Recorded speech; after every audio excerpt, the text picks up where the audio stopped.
Hello, and welcome back to another episode of Critical Reactions with your host, Bryan. We're going to finish up today with our final special selection for the week, which is where one of you tell me exactly what it is I need to check out. If you have your own song you'd like to submit for special selections, you can find a link to do so in the description below. This one is our final request from Stereo Reservoir. It says 4 track ideas in one. Clowncore 1, 2, 3, 4. Now I'm going to assume that this was originally given to me before I checked out Clowncore last week before, and that this was supposed to be my introduction to the group, and kind of got ruined a little bit. But yeah, let's dive into this. I checked because I saw a lot of comments last time when we checked out Hell, was it? That I didn't watch the video, the music video for it. I went and looked and I could not find one for this, so I think I'm safe listening to the studio versions. So with that said, tracks 1, 2, and 4 are 1 minute each. Track 3 is 5 minutes. Alright, let's dive into this and see what Clowncore is bringing to the table with this 8-minute 4-track epic, I guess we can call it.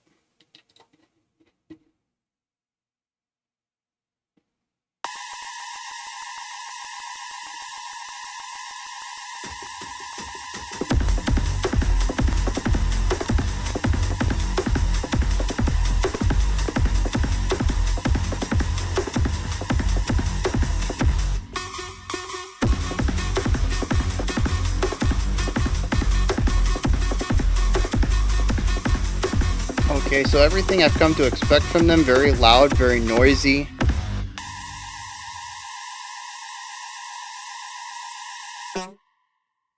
And clown horns. Oh, and the beautiful sax.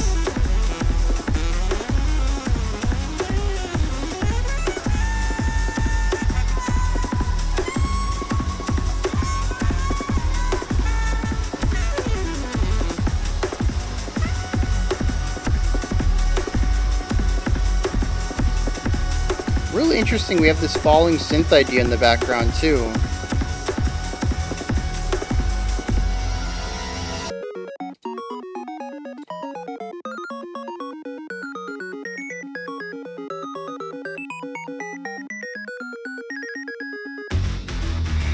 A little bit of chiptune in there.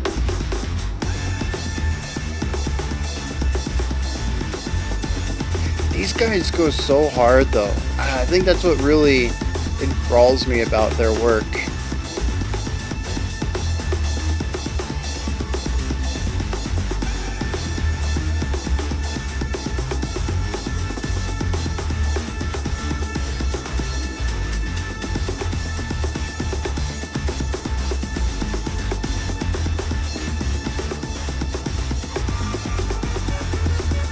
Gotta get a little bit of that sax in here.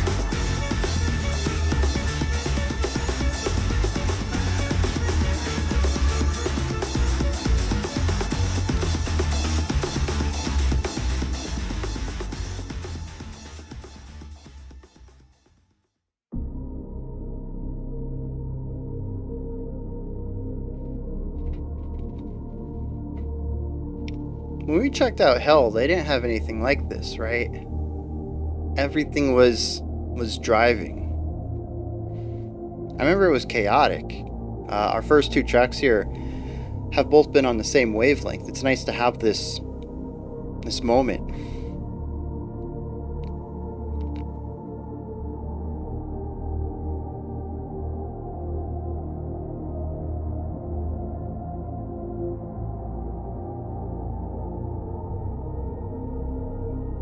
Really nice chordal movements too, something we haven't really heard in their other works, which are electro based. Ooh, a little bit of detuning there. This has a very hymnic feel to it. I wonder if they modeled it after a hymn or if they're just very familiar with angelic chord progressions.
Yeah, I love that layer right there.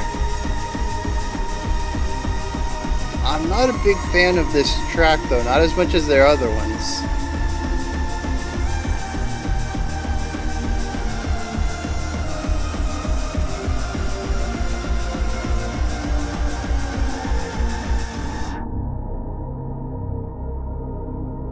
Okay, so we pull the width out, and we go back to this very muffled, choir-esque sound that we had at the beginning of the track.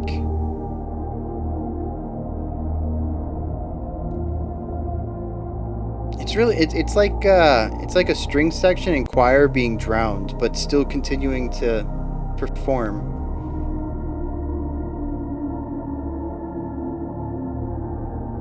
And those nice slides, chordal slides, sound so demonic with this muffling, almost like a detuning element to it, really inverting the aesthetic, if you will.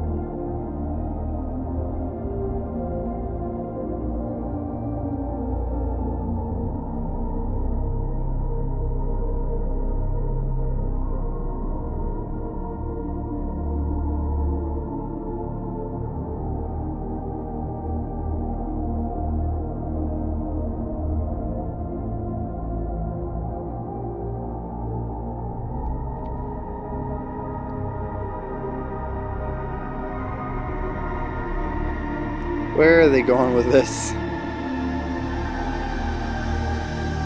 Right back into where we were? 4 on the floor?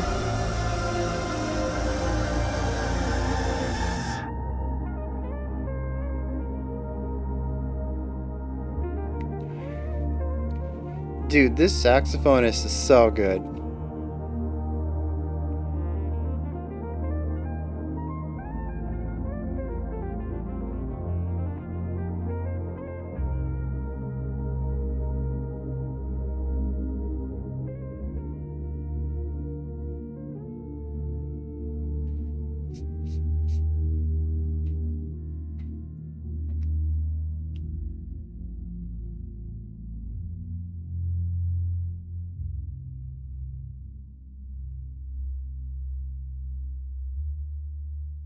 A lot of sub bass rumble.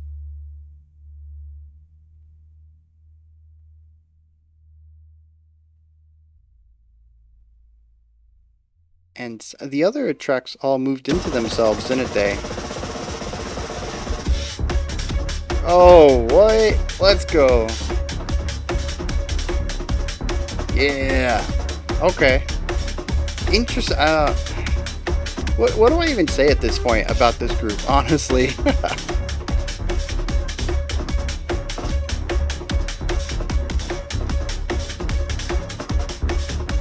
Not quite as chaotic as 1 and 2, though.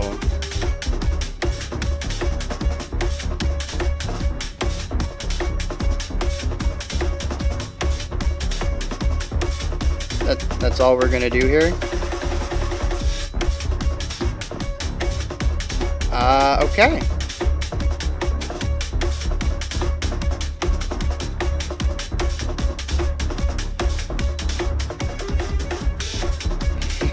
I did like that idea. And then just end on the most absurd nothingness. Huh. So, this is an interesting collection of tracks in that while they're designed to be listened together, I assume 1, 2, and 3 all move into each other, and 4 is the last one on the EP, if I remember that correctly. So much so that You can find several videos on YouTube like this one that play all four of them back to back for you.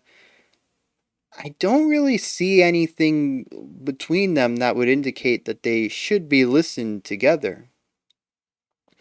At best, I could say that the overall flow of the song works best when you listen to them together.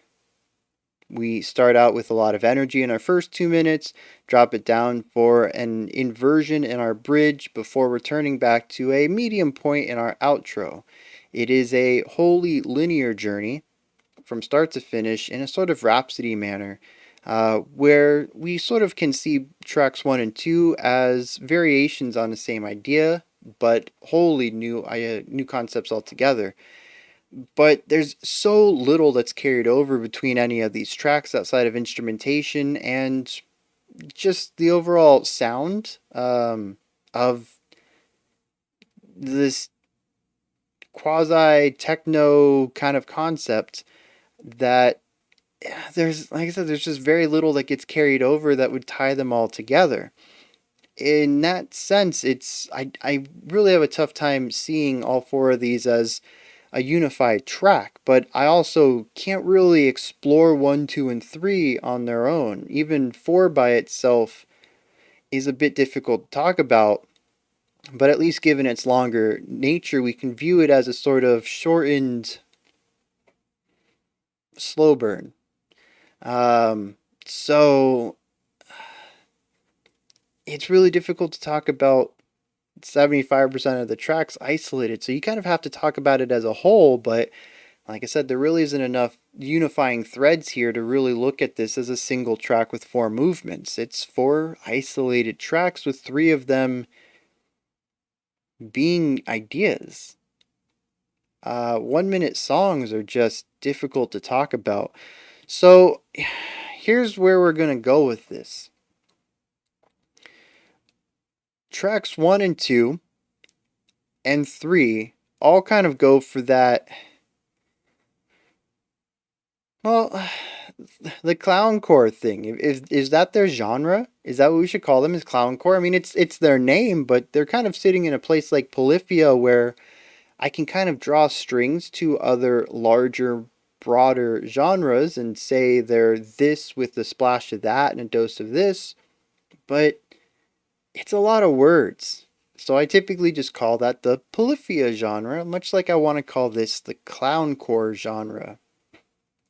Plus, it already has core in its name, so it feels like it really should be called that.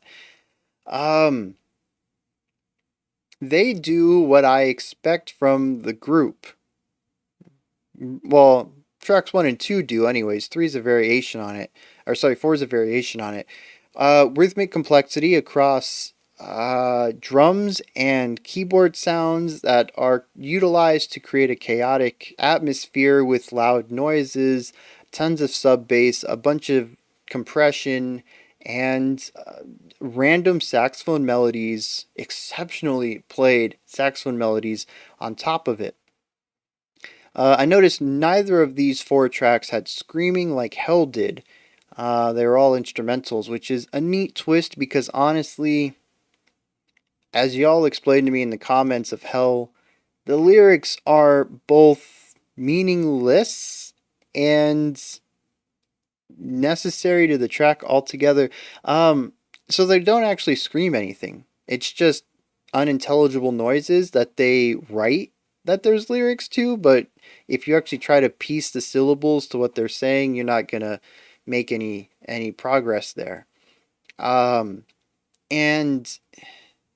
in that, they both, like I said, mean nothing, but because of the texture that's there, the added instrument, the added just having that layer there changes the way it sounds. These 4 tracks are very different from Hell in that capacity. Even tracks 1 and 2, which are fundamentally similar. Without the vocals, though, it's a very different ride. So yeah, it's I don't even know how to talk about clowncore. I really don't. Because here's the thing, right? What I called them last time was the musical equivalent of a high effort shitpost, and it still kind of feels like that. But this one less so, and I don't know if it's because I was expecting it. But see, here's the deal, right? These 1 minute tracks, I know I started like explaining what the tracks were, but I've kind of ditched that. I don't know if I want to go that route because I don't really know that it's all important. We will get into track three though. I think it has something I want to talk about in it compositionally, but overall, I want to look at some higher level topics here.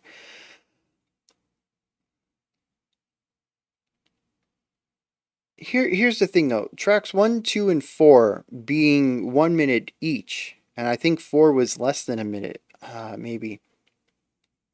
They do come off to me at least as ideas. I have an entire folder of riffs or sections that I've written where maybe I have a minute or a minute and a half worth of music, a single section, or maybe just a single guitar riff that I really liked, or a nice 16 bar chord progression that I never really got a strong melody on top of, but I still really enjoy the emotional journey of.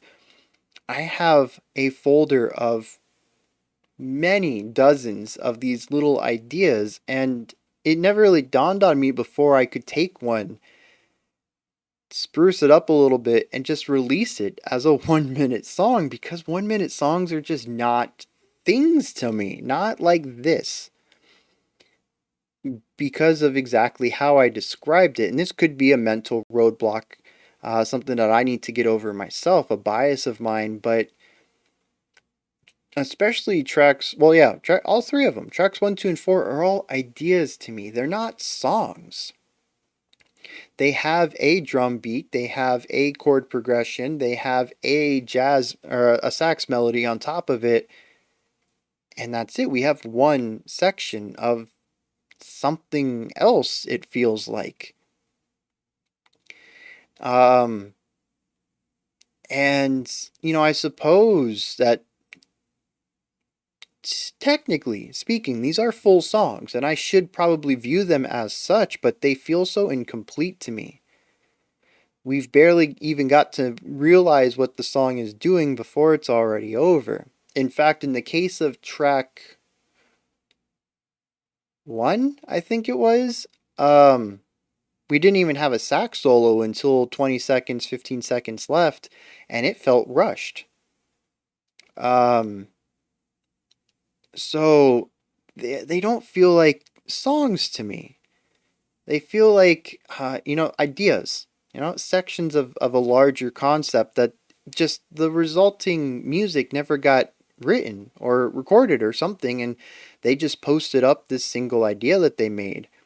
And I don't know where this bias comes from other than the fact that it feels incomplete. I don't want anyone to walk away from this thinking that I have a superiority thing and music must exist one way and it must have more than one section. Anything under a specific time limit's not a song. No, it's not that. I'm not going to completely deny that I don't have something in that area as a personal bias. It could be quite true that there's a specific time limit that I feel like a song becomes a song, maybe something I need to explore on my own, and kind of confront myself about. But none of these songs, save for track three, feel complete to me. And maybe that is some of my bias creeping in. Maybe it is the idea that I feel like there's more to the song that I can hear that just didn't get presented. And that is an interesting idea in itself.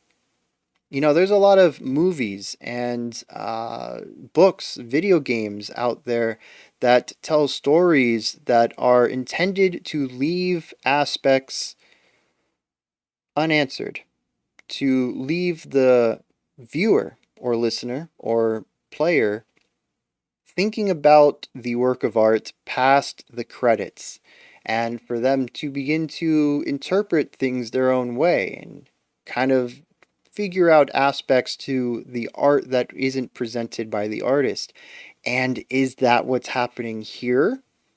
Is the song intentionally simple and withheld in order to have other ideas flourish in the listener's head and to hear things outside of what the author actually included in the music. Is this all just a high quality shitpost? I don't know when it comes to clowncore, especially when we get to track 3, which I think is interesting. Track 3 introduces a strong chord progression, something that I haven't heard at all in their music, I don't think. They obviously have an underlying chord progression in everything, but as we just talked about in one of the videos this week, um, was that today? That might have been today when we checked out, what was that group? Dillinger? Yeah, Dillinger Escape Plan. That once music hits a specific level of complexity, I kind of begin to lose the nuanced elements of it and really only hear the technicality of it. It's something to do with just my mental bandwidth, the amount of auditory information being slammed into my head, and the speed that I can process it, and having to discard some information that my brain just doesn't think is as important at the moment. So when we get to chaotic music like this, it's very possible that there's an underlying chordal structure that I'm missing just because of the speed of the notes coming into my head. I'm really focusing on the complexities of that. But here it's laid out very strongly, very centeredly. In fact, it is in our string and vocal choir. In fact, a vast majority of the song is just chord progression, holding out chords for, a whole bar or whatever. And it isn't until the middle of the track when we get a electro drum beat, 4 on the floor, and a saxophone tone on top of that, providing not a solo in this case, but a melody that plays along with the chordal progression itself. It harmonizes with the strings and the vocals. And this comes off to me as a bit more serious. There is no comedic counterpoint here. There is no wild shift in direction. There is no, tonal inconsistency. I would say that the electro drum beat is a bit out of place for the string choir and saxophone, but it's really not. I guess it really depends on what type of church experience someone has or what kind of connotations they have with these chord progressions and the tones of these strings and choir. Um, if you have only experience with more traditional churches and you only sing with a choir, that's one thing, but not a choir, an organ. But if you've attended a more upbeat, youth oriented, modern church and you have a rock band that plays along with your choir, that when you're singing your hymns, you're going to have a very different relationship to these tones. I have personally seen church services with an electric drum kit and, electric guitar, electric bass, full choir, organ, a very nice mix of sort of modern sermons with more classic, older style boomer sermons. Never thought I'd ever use that phrase in my life, but a boomer sermon. Um, and so I don't actually think that the electro drum beat is out of place. It's definitely fast for what's going on, but the sound itself fits right in. It feels very tonally consistent, exploring a single idea through an extended amount of time, and fully giving in to this sound, despite it being the exact opposite of what they've kind of allowed everyone to come to. And it's a really interesting moment of what I kind of feel is self reflection. Because the thing is, as comical and insanity driven and nonsensical as most of their music is, Clowncore is an extremely talented duo. As was explained to me in the last Clowncore video, the saxophone is real, and I commented that if it was a real saxophone, then the the saxophonist is way more skilled than the project would require. um, and I found out that the drummer also plays the keyboards while they're drumming. There's just a lot of skill on display here, and they're utilizing it for these comical, just memey kind of songs, right? I think this is a moment for them to really stand back and say, what could we do with this? Where could we take this? But it has to be tongue in cheek. And this is where the whole concept comes together. They have this serious moment. I think track 5 works fine by itself as a serious exploration of possibly what these sounds mean to them and how they might feel about it. Maybe they are not religious now, but they were forced to go to church as kids and they're kind of reconciling their relationship with religion as a whole. Maybe it has nothing to do with that. Maybe these sounds mean something else to them entirely, and I describe them as angelic, relating to, and hymnic, right? Those are the two words I used for the sounds in track 3. Maybe they don't mean that to them at all. But because they're clowncore, they can't release this by itself. It has to be a meme. That's their shtick. So they surround it with music that is the complete opposite, tonally, thematically, just everything. So they say, hey, we released a new track, 1, 2, 3, 4, go check it out. Yeah, track 1, yeah, that's right up their alley. Track 2, back to that chaos, really digging his tracks. Now what is this? And now it feels like a meme, right? They got me, right? Just like with Hell. You start with one style, dramatic shift from the chaos to the jazz, right? This is that dramatic shift, but it's more sincere. But to anyone who doesn't know, it feels memey. It feels comical. This is the rug being pulled out from under me. I feel like this is the heart of the song, and it got surrounded with things that would make it feel memey because that's who they are as an artist.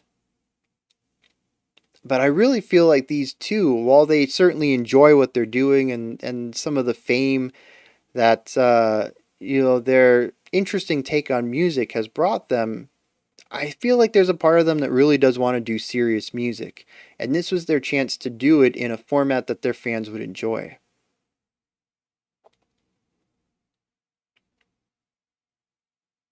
And I think that's where I'm going to end this. I'm curious where 1, 2, 3, 4 comes in their discography, because I saw that Toilet, which I think is what Hell came off of, was 2018. Van was 2020. I wonder if this comes after that or before it, because it would really color my understanding of the track as a whole. I'm thinking it comes after it, after they've achieved their fame. Clowncore is that funny meme internet band you got to show your friends to, and the views go up and up because, well, it's interesting. It's very meta. It's very tongue in cheek. It's very meme. It's very modern. In fact, might even say it's postmodern. And that's going to make it viral. But maybe it was supposed to be a small side project for them and it kind of blew up bigger than anything else they had done, so they have to stick with it, but it always was just kind of this fun little thing they did over a summer. I don't know. I'm real curious now. I might be injecting some things into this song that are not there at all, which is very possible. I've never talked to these people. I have no idea what their intentions are or anything like that, but it really does feel like this serious pocket within a larger comedic repertoire of music, and a little bit of not a call for help, but a hidden moment to express what they'd really like to be doing, which is maybe some more serious music. I also think it's interesting that this was the least technically creative song, in that it is just a series of whole notes and quarter beats on the bass kick. No other track really does that. And it has harmonies, it has layering, which no other track that I've heard from them has layering. It is just such tonally, compositionally, rhythmically dissonant, contrasting with everything else that I've heard from them. And for all I know, maybe I've got caught up in the meme. Maybe it meant nothing to them, and the fact that I'm overanalyzing it, they're going to get a good chuckle out of. I don't know. Those are my thoughts on Clown Cores 1, 2, 3, 4. This is where you guys come in. Hit me up in the comments. Let me know if you enjoyed this one or not, anything that stood out to you, anything that you'd like to add on to what I said, or correct me on. Above the comment section is a description box, and there's a link for Linktree. Of course, it doesn't want to work right now. Takes you to this menu right here. Has everything related to the channel. You can pick up some merch, join the Discord, support me through Patreon, submit your own special selections, follow me on Twitter, email me, and a bunch of other stuff. Go ahead and check it out. Above that, if you could, like, subscribe, and ring the bell. I greatly appreciate all three of those. All right, that wraps it up for today. Be sure to drop by tomorrow, 5 p.m. Eastern Standard Time, 9 p.m. UTC, for the final day of the week. We're going to be checking out our last Big Shifts track and a creator request, which is where a smaller band gets in contact and asks me to check out their music. Until next time, remember to be critical, not cynical, of the music you listen to, and have a fantastic morning, afternoon, or evening whenever you choose to watch my videos.